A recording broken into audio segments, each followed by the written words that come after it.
Hello, and welcome to this episode of Matter with Niamh. For those of you who don't know me, I'm Niamh.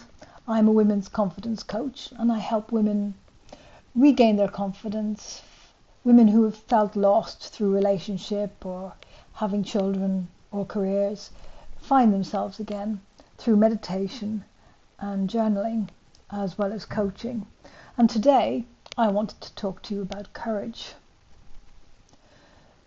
We all think we know courage, and we have this perception of courage being running into a burning building to save somebody or to save an animal, or those acts of pure, absolute, selfless bravery. But courage comes to us in every day. Especially for those who might feel lost in life or don't know who they are. Every time they make a decision to find out a little bit more about themselves, that's showing courage. For those who suffer from anxiety or depressive thoughts, every morning they get themselves out of bed and they go through their normal lives. That takes courage. That takes tremendous amounts of courage. But the rest of us show courage in a variety of different ways every day. For me, courage isn't about the huge, big, brave things. Courage is the ability to ask for help when we need it. Courage is the ability to listen to somebody else's side of an argument, to admit when you're wrong, to learn something new from somebody else's point of view, and to actually change your mind and admit that. That takes courage. It takes real courage to admit that we don't know something, that we need help, or that we don't understand something. There's a certain vulnerability in that as well, in saying, I don't know. Can you explain that to me, please? Because so many will just go ahead with their own opinion and never question. They'll just assume they're right. And for me, it shows real courage to actually ask the questions, to gain the knowledge, and to admit that actually sometimes you were wrong. Sometimes you just didn't have enough information, and that sometimes you were making assumptions based on incorrect information or insufficient information.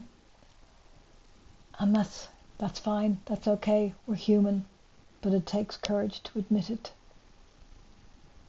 When did you last admit that you were wrong, or that you needed more information, or ask that question to help yourself understand something? When did you last show that courage? For many years I was also told that I was oversensitive, I was over-emotional, and so I shut down my emotions. I stopped showing my vulnerabilities. That it takes courage to actually show your sensitivities, to show your vulnerability, to actually show your emotions, to allow those tears to flow, to tell someone that you're not okay. In this world where we're supposed to just cope, just be strong, get on with it. That's how I was brought up, and that's how many women of my generation and younger generations were brought up. We just got on with it.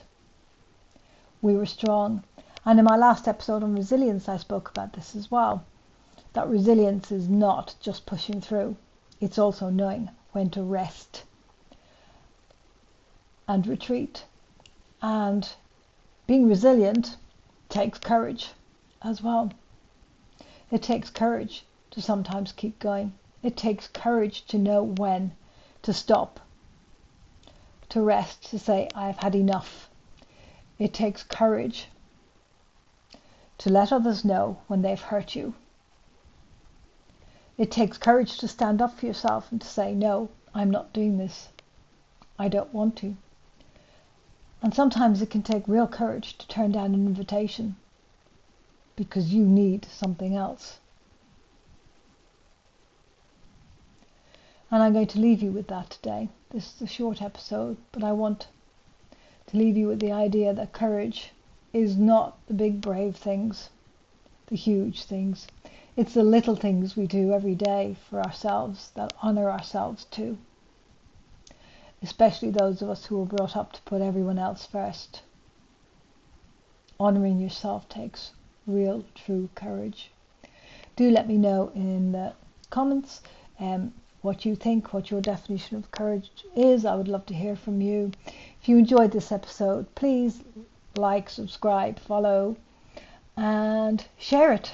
Share it with anybody you think might benefit from this. Thank you for listening, and I'll see you again on the next one.